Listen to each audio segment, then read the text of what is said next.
दरों के इस वक्त की बड़ी खबर की तरफ करेंगे। बांदीपोरा में आतंकी हमला हुआ है। इस वक्त की बड़ी खबर, जवानों के काफिले पर ग्रेनेड अटैक किया गया है और हमले में 6 नागरिक जख्मी हुए हैं, घायल हुए। इस वक्त की बड़ी खबर जम्मू कश्मीर के बांदीपोरा से, जहां पर हमला हुआ है, आतंकी हमला ये हुआ है, जहां पर जानकारी आप तक पहुंचा दे कि ग्रेनेड अटैक की ये खबर यहां पर सामने आ रही है, जिसमें 6 नागरिक जख्मी हुए हैं। इस वक्त की बड़ी खबर, आतंकी अपने नापाक मंसूबों को देखे किस तरह से यहां पर सामने ला रहे हैं। रिफत हमारे सहयोगी ज्यादा जानकारी के लिए। रिफत, किस तरह से ये पूरा हमला हुआ है, क्या कुछ अपडेट, क्या कुछ जानकारी आपके पास? समीना, ये जो एरिया है ये सुंबल बांदीपोरा का एरिया है और वहां पे ग्रेनेड फेंका गया है और ऐसा समझा जा रहा है कि शायद आर्मी को निशाना बनाने की कोशिश की गई, क्योंकि वहां पे आर्मी की पार्टी भी थी और आर्मी की गाड़ियां भी गुजर रही थी, बाकी भी सुरक्षा बल वहां पे थे। लेकिन ये ग्रेनेड जो है सड़क पे बिल्कुल बीच में फटा और उसकी वजह से 6 लोगों को अभी तक जो है चोटें पहुंची हैं, जिनको हॉस्पिटल पहुंचाया गया है। 6 लोगों ने हॉस्पिटल में रिपोर्ट किया है, जिनको स्प्लिंटर इंजरीज हुई हैं। तो फिलहाल इस पूरे एरिया में कॉर्डन किया गया। आप देख सकते हैं आर्मी, सीआरपीएफ और पुलिस वहां पे लगी हुई है और घेराबंदी कर दी गई और मामले की इन्वेस्टिगेशन की जा रही है। लेकिन जिस तरीके से ये ग्रेनेड सड़क पे फटा, इर्द गिर्द सिविलियन थे, कुछ गाड़ियों को भी नुकसान हुआ। एक सोमू गाड़ी जो है उसके भी शीशे चकनाचूर हुए और कुल मिला के अभी तक 6 लोग हॉस्पिटल पहुंचे हैं जिनको इंजरीज हुई हैं।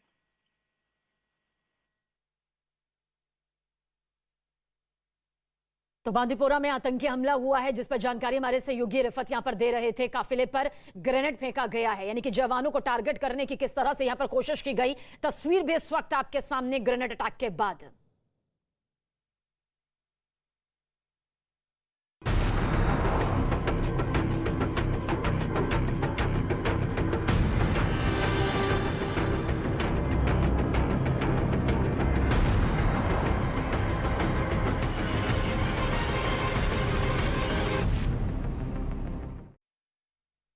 नवाब मलिक और समीर वानखेड़े के बीच चल रहा घमासान बढ़ता जा रहा है और इसी कड़ी में महाराष्ट्र सरकार के कैबिनेट मंत्री नवाब मलिक ने एक प्रेस कॉन्फ्रेंस कर समीर वानखेड़े पर जमकर हमला बोला। नवाब मलिक ने दावा किया कि उन्हें एनसीबी के एक अधिकारी की चिट्ठी मिली है और इस चिट्ठी में समीर वानखेड़े के खिलाफ 26 मामलों का जिक्र है। नवाब मलिक के मुताबिक ये चिट्ठी एनसीबी के डीजी को भेजेंगे और चिट्ठी की जांच होनी चाहिए। इससे पहले आज सुबह नवाब मलिक ने ट्वीट कर दावा किया था कि जल्द ही वो स्पेशल 26 जारी करने वाले हैं। नवाब मलिक का आरोप है कि क्रूज ड्रग्स केस में करीब 1000 करोड़ की वसूली की गई और यह वसूली मालद्वीप में हुई। यही नहीं, उन्होंने ये भी कहा कि समीर वानखेड़े के पिता की शादी 75-76 में हुई थी और उन्होंने गलत फायदे उठाए हैं। यही नहीं, उन्होंने उनकी पेंशन भी बंद करने की बात कर प्रेस कॉन्फ्रेंस के दौरान नवाब मलिक ने आरोप लगाया कि समीर वानखेड़े ने इस्लाम धर्म अपनाया और धर्म परिवर्तन किया। उन्होंने ये भी दावा किया कि उनके दामाद को फर्जी तरीके से जेल में बंद किया गया। तो गंभीर संगीन आरोप यहां पर नवाब मलिक के जरिए लगाए गए। लेकिन जिस चिट्ठी का वो जिक्र कर रहे हैं, उन्होंने कहा कि गुप्त नाम के आधार पर वो चिट्ठी उन्हें मिली, उन्हें एनसीबी के ही अंदर खेमे से भेजी गई, जिसके बाद उन्होंने इस पूरी चिट्ठी को ट्वीट भी किया, जिसमें 26 फर्जी मामलों का जिक्र किया गया है, जो उनके हिसाब से फर्जी मामले हैं और जिन्होंने भेजा पूरी डिटेल के साथ जिक्र किया गया है। और अब नवाब मलिक कह रहे हैं कि इस पूरे मामले को लेकर जांच होनी चाहिए। कुछ देर पहले प्रेस कॉन्फ्रेंस भी यहां पर नवाब मलिक के जरिए की गई।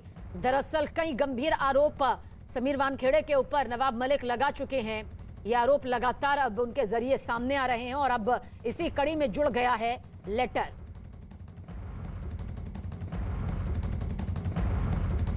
आज हमने अपने ट्विटर पे एक खत जो मुझे प्राप्त हुआ है, वो खत किसी एनसीबी के दफ्तर के एक अधिकारी ने अपना नाम गुप्त रखने की शर्त पे वो खत मुझे भेजा है। उस खत को मुझे मिले हुए 2 दिन हो गए। जब मैं जा रहा था परभनी के लिए, उसी दिन खत हमें प्राप्त हुआ था।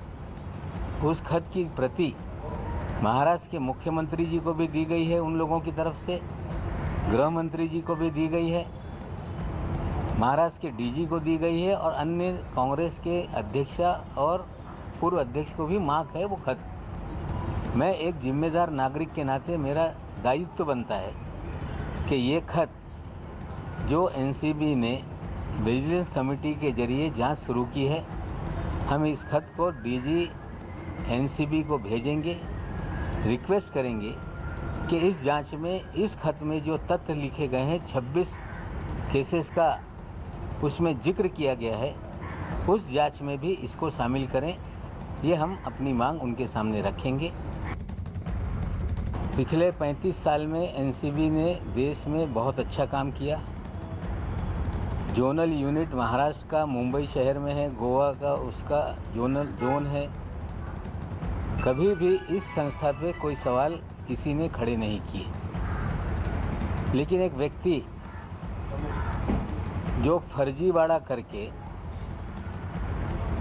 सरकारी नौकरी में जगह हासिल करता है और जब चीज़ें मैं सामने लाता हूं तो कहा जाता है कि नवाब मलिक किसी अधिकारी के निजी जीवन के बारे में सार्वजनिक चीज़ें कर रहा है। ये भी कहा जा रहा है कि पति पत्नी बाप बहन इन सभी लोगों को बीच में घसीटा जा रहा है। हमने कोई ऐसी चीज़ अभद्र तरीके से किसी के बारे में नहीं की। और हमारे सहयोगी विवेक गुप्ता ज्यादा जानकारी के लिए इस वक्त हमारे साथ मौजूद है। विवेक, शुरू से लेकर अब तक, यानी कि अब तक देखें तो ये लग रहा था कि ठीक है, ड्रग्स का मामला है जिसमें बॉलीवुड सेलेब्स उनके बच्चे किस तरह से फंस रहे हैं वो सभी के सामने आ रहा था। कानूनी तौर पर पूरा मामला आगे बढ़ रहा था, लेकिन ड्रग्स का ये चक्रव्यूह अब सियासी चक्रव्यूह में फंस गया है। अब ये 26 जो मामले सामने आ रहे हैं, जो दोनों तरफ से यहाँ पर आरोप लग रहे हैं, क्या आप कहेंगे वाकई अब लग रहा है कि ड्रग्स का मामला आगे बढ़ रहा है? देखिए सबीना, अब ये पूरा मामला बड़ी तेजी से अब हर मोड़ पर रंग बदलता जा रहा है। अब ये पूरा पॉलिटिकल एक सिनेरियो बन चुका है जिसमें साफ तौर पर नवाब मलिक लगातार अब बड़े बड़े आरोप लगा रहे हैं। नवाब मलिक ने दावा किया है कि उनके पास एक अननोन चिट्ठी आई है और ये चिट्ठी और किसी ने नहीं बल्कि दावा किया जा रहा है कि नारकोटिक कंट्रोल ब्यूरो के एक अधिकारी ने ये चिट्ठी नवाब मलिक को लिखी है और उस चिट्ठी में साफ तौर पे बताया गया है कि जब से Sameer Wankhede Mumbai narcotic control bureau के जोनल डायरेक्टर बने हैं तब से उन्होंने बॉलीवुड के कई सेलिब्रिटियों के ऊपर मामला दर्ज कर पैसा उगाने की कोशिश की गई है।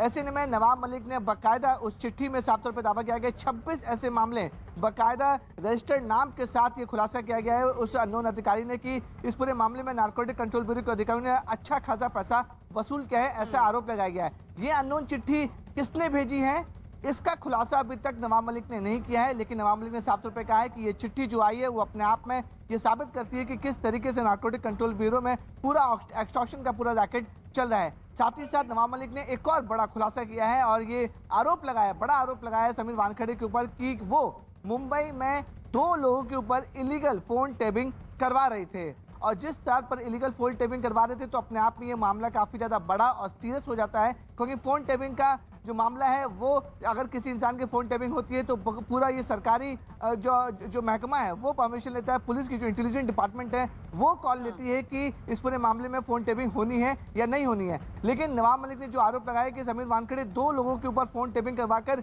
उनकी बातें सुन रहे थे, तो अपने आप में ये काफ़ी बड़ा आरोप नवाब मलिक ने लगाया है। और साथ ही साथ जो तीसरा और अहम इंपॉर्टेंट पॉइंट नवाब मलिक ने कहा है कि समीर वानखेड़े ने धर्म परिवर्तन किया है। हालांकि ये जो पूरे आरोप थे उस पर समीर वानखेड़े और उनके परिवार वालों ने साफ कहा है कि जो भी आरोप उनके ऊपर लग रहे हैं वो बेबुनियाद हैं और पूरी तरह से गलत है। यानी कि जो पूरा जांच का मामला था, ड्रग्स को लेकर जो पूरी एनसीबी जांच कर रही थी, वो मामला अब धीरे धीरे साइड होता जा रहा है और जो ये पूरी जो राजनीतिक शुरू होती जा रही है, आरोप और प्रत्यारोप का जो दौर शुरू हो चुका है वो अब काफी बड़ा होते जा रहा है। इसी बिल्कुल, आरोप प्रत्यारोप लगातार बढ़ते जा रहे हैं और इससे जो सियासी रंग है वो ज्यादा इसमें दिखाई दे रहा है। आप हमारे साथ बने रहिए। इस बीच बता दें कि मुंबई में ड्रग्स केस की जांच कर रहे एनसीबी के जोनल डायरेक्टर समीर वानखेड़े की मुश्किलें बढ़ती जा रही हैं। आर्यन खान ड्रग्स केस में गवाह प्रभाकर साइल के खुलासे के बाद मामले ने नया मोड़ ले लिया। समीर वानखेड़े अब से थोड़ी देर में दिल्ली में एनसीबी दफ्तर पहुंचेंगे। एनसीबी के सूत्रों के हवाले से खबर है कि समीर वानखेड़े से आज किसी तरह की कोई पूछताछ नहीं होगी। हालांकि खबर है कि उनसे कल पूछताछ यहां पर हो सकती है। इससे पहले खबर यह भी सामने आ रही थी कि समीर वानखेड़े की एनसीबी के डीजी सत्यनारायण प्रधान के साथ एक अहम बैठक होगी और इस बैठक में समीर वानखेड़े ड्रग्स केस और खुद पर लगे गंभीर संगीन आरोपों के बारे में जानकारी देंगे। सूत्रों से मिली जानकारी के मुताबिक एनसीबी दिल्ली की 3 सदस्यीय टीम जो आरोप यहां पर लगे हुए हैं उसके लिए मुंबई जाएगी और इस पूरे मामले की गहनता से पड़ताल यहां पर की जाएगी। लेकिन आज वानखेड़े से पूछताछ नहीं होगी, अब यह खबर निकलकर यहां पर सामने आ रही है। I am ready to face anything, जो है हेडक्वार्टर या जो कोई भी, I am ready to face anything. बेबुनियाद है। ऑलरेडी कोर्ट्स में हम लोग कह चुके हैं। अभी इस बारे में क्या कहना चाहूँगा। सर जी, आपका यहाँ जो विजिट है, क्या एनसीबी की बात जो कहेगी उस आरोप पर आप क्या कहेंगे? सर पूजा डडलानी से भी बात करने की बात है, शाहरुख खान आपकी पूरा मैनेजर है। सर, अभी क्या ऑफिशियल मूवमेंट समन करा गया है या फिर आप यूपीएससी के बताया जा रहा है काम से आए हैं? मैं कोई दूसरे काम से आया हूँ, कोई समन्स नहीं है। Let me clarify. तो इस बीच न्यूज 18 से बातचीत में समीर वानखेड़े ने अपने और अपने परिवार पर लगे आरोपों को सिरे से नकार दिया। उन्होंने बताया कि वो रूटीन काम से दिल्ली में आए हुए हैं। आप दिल्ली आए हुए हैं, आपने बताया कि आपकी यूपीएससी में कोई मीटिंग है, लेकिन सर जिस तरह से विजिलेंस जांच शुरू हुई है आपके और आपकी पूरी टीम के अगेंस्ट, उस पर आपका क्या कहना है सर? पहली प्रतिक्रिया। मैंने पहली बात है कि मैं मीडिया से बात नहीं कर सकता हूँ, नंबर 1 जी। और नंबर 2, मैंने आपको कोई ऐसी जानकारी नहीं दी है कि मैं ये काम से वो काम से। मैं एक मेरे नॉर्मल रूटीन काम से आया हूँ, which is an official work. ठीक है सर, ये आपके सर परिवार पे आरोप लग रहे हैं, उस पर क्या कहना है आपका सर? हमले हो रहे हैं लगातार, परिवार पे हमले हो रहे हैं, वो डिफेंड करेंगे एंड उसके बारे में मैं कोई जानकारी नहीं देना चाहूंगा, लेकिन इतना जरूर है कि मैं उसका काफी खंडन करूंगा। आपने पहले दिन से लगातार आपके 365 दिन आप कोई ना कोई इंक्वायरी कोई रेड कर रहे हैं, लेकिन इसी केस में क्यों आपके ऊपर आरोप लगे सर? ऐसा क्या वजह थी सर? आप दूसरे लोगों को पूछिए, आप सब जानते हैं क्या रीजन है जी। Thank you Anand, thank you. Okay sir. और हमारे सहयोगी आनंद तिवारी हमारे साथ इस खबर पर बने हुए हैं। आनंद, अब इस पहलू को समझने की कोशिश करेंगे। अब तक zonal director Sameer Wankhede drugs case से जुड़े तमाम ऐसे लोगों को जिन पर आरोप लगे, जो सबूत के साथ पकड़े गए, उन्हें कटघरे में खड़ा कर रहे थे। अब गंभीर आरोप के साथ वो खुद यहां पर कटघरे में नजर आ रहे हैं, जहां उन्हें आज ना सही कल ना सही, लेकिन सफाई तो अपनी देनी होगी, जानकारी उन्हें इस पूरे मामले को लेकर देनी होगी। अब ड्रग्स चक्रव्यूह को लेकर उनकी अगुवाई की आगे की क्या तस्वीर आपको बनती नजर आती है?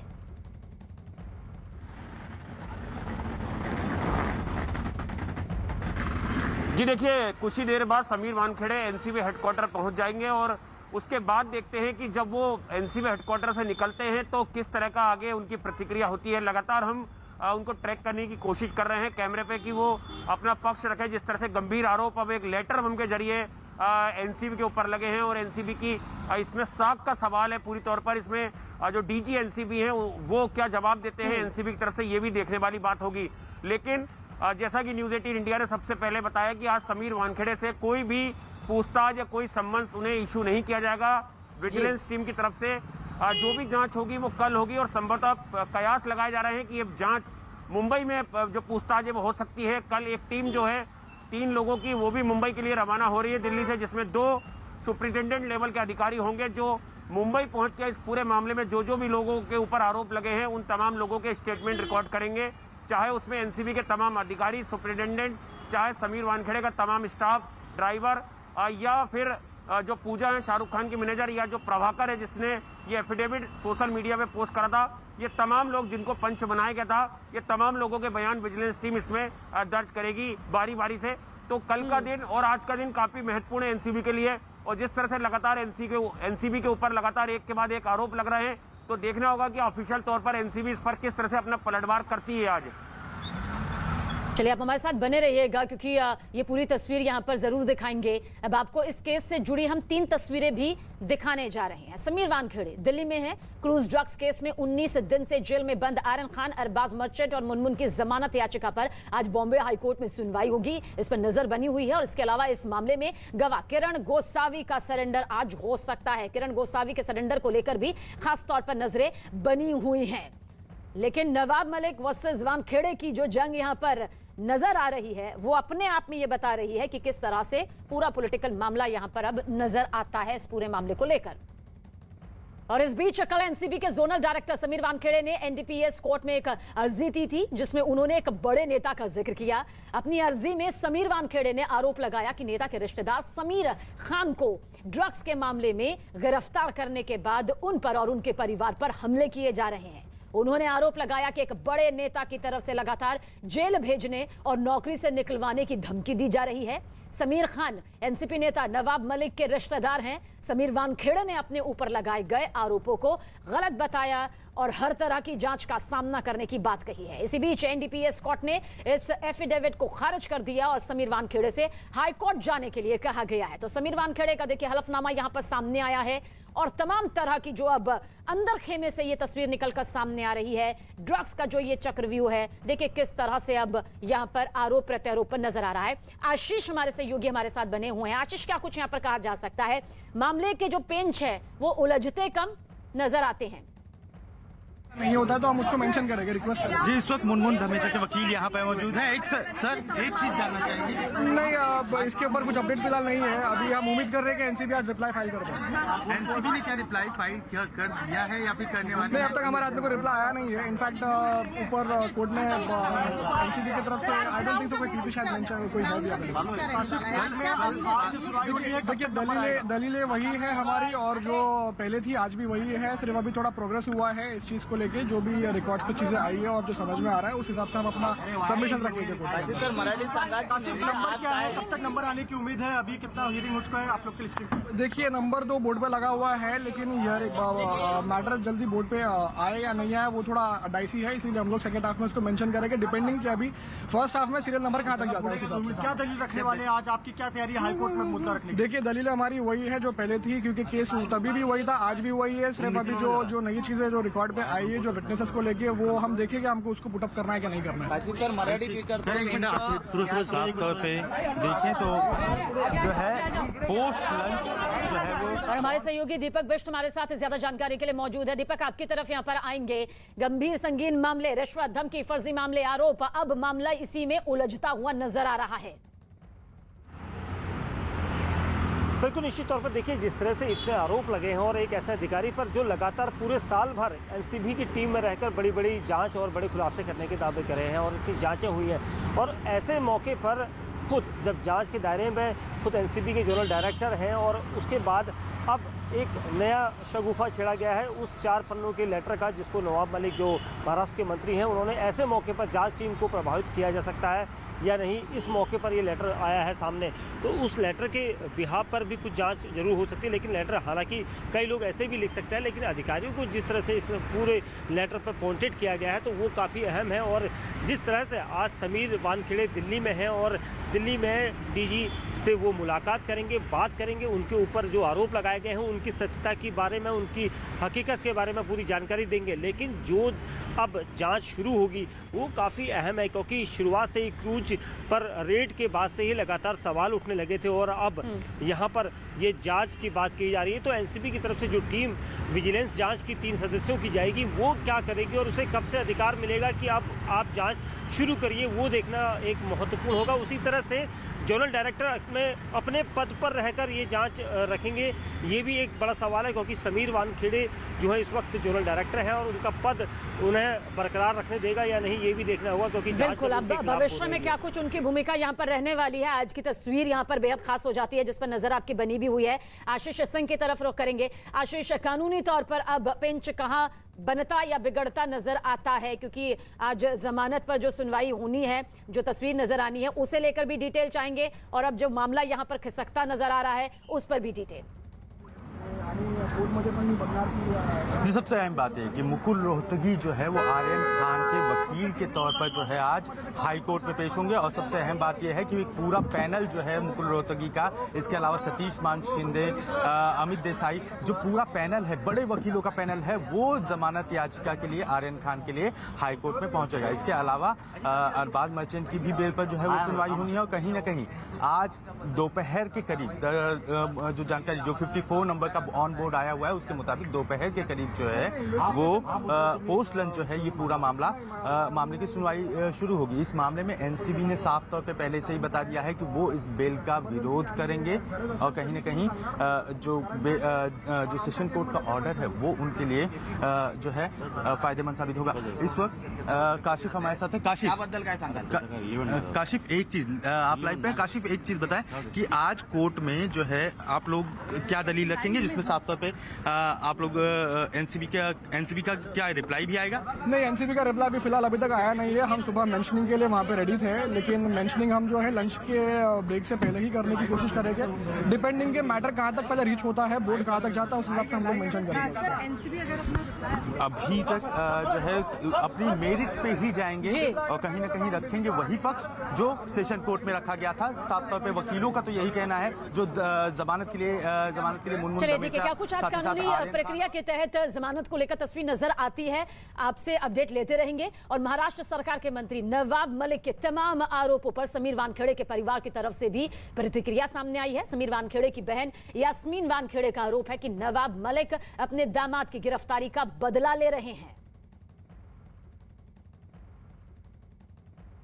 समीर वानखेड़े की बहन यास्मीन वानखेड़े है। यास्मीन, जिस तरीके से लगातार आरोप लग रहे हैं, लगातार समीर वानखेड़े पर आरोप लग रहे हैं कि एक्सटॉर्शन के पर्पस से सारी चीज़ें की जा रही हैं, कहीं ना कहीं पब्लिसिटी की जा रही है, उसके पीछे कोई मास्टरमाइंड काम कर रहा है, आप कैसे देखती हैं? मेरे नज़रिए से आप अगर देखोगे तो पूरी फैमिली बहुत परेशान है। और आप एक भाभी हो जाए या मेरे डैडी हो जाए, is heart patient I guess, of course तकलीफ तो होती है। आप एक पीढ़ी को बहुत गलत मैसेज दे रहे हो।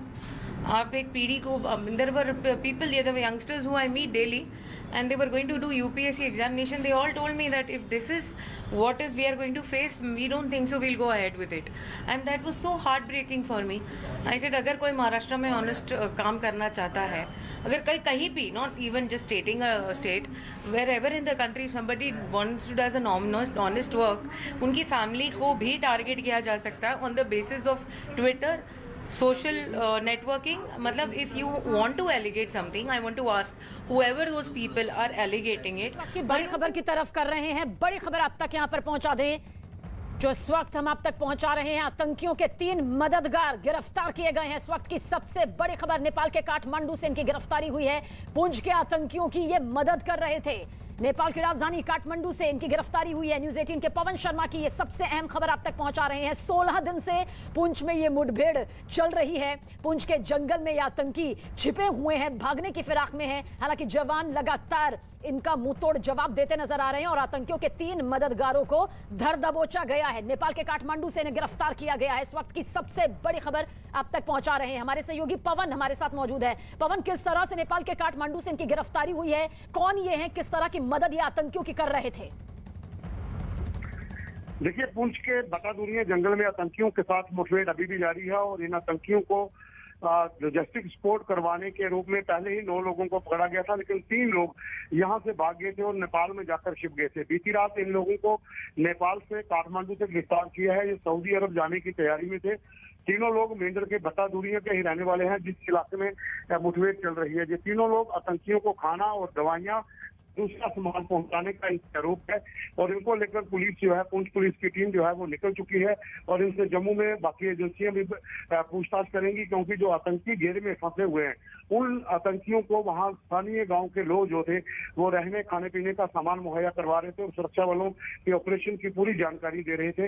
तो 3 और लोग इसमें पकड़े गए हैं जो नेपाल में जाकर छिप गए थे और सऊदी अरब जाने की तैयारी में थे। चलिए, आप नजर बनाए रखिएगा पवन, शुक्रिया। कामयाबी की कोई कहानी एक दिन में मुकम्मल नहीं होती है, लेकिन ईमानदारी, लगन और सच्चा संघर्ष हो तो सफलता की कहानी एक दिन पूरी जरूर होती है। क्या आप जानते हैं कि देश में श्वेत क्रांति यानी दूध क्रांति लाने वाले अमूल का सफर गुजरात के सिर्फ 2 गांवों से शुरू हुआ था? क्या आप ये जानते हैं कि देश के पहले उप प्रधानमंत्री सरदार वल्लभ भाई पटेल ने गुजरात के किसानों को दूध क्रांति की राह दिखाई थी? 75 साल का हो चुका अमूल पूरे देश के साथ आजादी के अमृत महोत्सव की खुशियां मना रहा है। आइए जानते हैं कि सबसे कामयाब ब्रांड बनने तक की यात्रा में अमूल ने कौन कौन से पड़ाव पार किए।